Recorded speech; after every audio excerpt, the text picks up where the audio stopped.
DCC അധ്യക്ഷൻ നമുക്കൊപ്പം ചേർന്നു. ശ്രീ മാർട്ടിൻ, വളരെ പ്രധാനപ്പെട്ട അല്ലെങ്കിൽ കാലങ്ങളായി നടന്നുകൊണ്ടിരിക്കുന്ന ഒരു സംഭവത്തിന്റെ ദൃശ്യങ്ങളാണ് പുറത്തു വന്നത്. ഇത് ആദ്യ സംഭവമൊന്നും ആയിരിക്കില്ല. അപ്പോൾ ഇത്തരം ക്രിമിനലുകൾക്കൊക്കെ നമ്മുടെ പോലീസ് സംവിധാനം തന്നെ മദ്യപിക്കാനും പുകവലിക്കാനും മറ്റു സൗകര്യങ്ങളൊക്കെ ചെയ്തു കൊടുത്തുകൊണ്ടിരിക്കുകയാണ്. ഇവിടെ കണ്ണൂർ സെൻട്രൽ ജയിലിൽ എന്തും നടക്കും എന്നുള്ളതാണ് നമുക്ക് കാണാൻ വേണ്ടി ഇതുവരെ സാധിച്ചിട്ടുള്ളത്. എന്ത് തോന്നിവാസവും നടപ്പിലാക്കുന്ന ഒരു സ്ഥലമായി കണ്ണൂർ സെൻട്രൽ ജയിൽ മാറിയിട്ടുണ്ട്.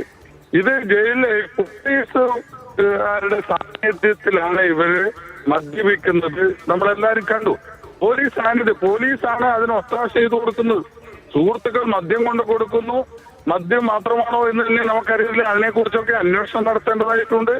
ഈ സെൻട്രൽ ജയിലിനെ സംബന്ധിച്ചിടത്തോളം അവിടെ ഇതിനു മുമ്പ് ഈ സുഹൈബ് കേസിലെ പ്രതിയായിട്ടുള്ള ആൾക്ക് അവിടെ മറ്റെല്ലാ രീതിയിലുള്ള പറയാൻ പാടില്ലാത്ത രീതിയിലുള്ള സൗകര്യങ്ങൾ ഒരുക്കി കൊടുത്തത് വാർത്തകൾ വന്നിട്ടുള്ളതാണ്.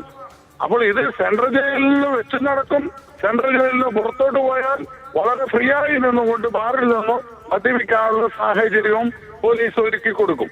അപ്പൊ ഇത് ശരിക്കും പറഞ്ഞാല് സെൻട്രൽ ജയിലിലേക്ക് പോകുന്നതാണ് ജീവിതത്തിൽ സുഖകരമായ കാര്യം എന്ന രീതിയിലേക്കാണ് എത്തുന്നത്. ഒരു കൊല ചെയ്ത് ജയിലിൽ പോയാൽ ഏറ്റവും സുഖകരമായി ജീവിക്കാൻ വേണ്ടിയുള്ള സാഹചര്യം പാർട്ടി CPM-ഉം ഗവൺമെന്റും പോലീസും ഒക്കെ ചെയ്തു കൊടുക്കുന്നതാണ് നമുക്കിപ്പോൾ കാണാൻ വേണ്ടി സാധിക്കുന്നത്.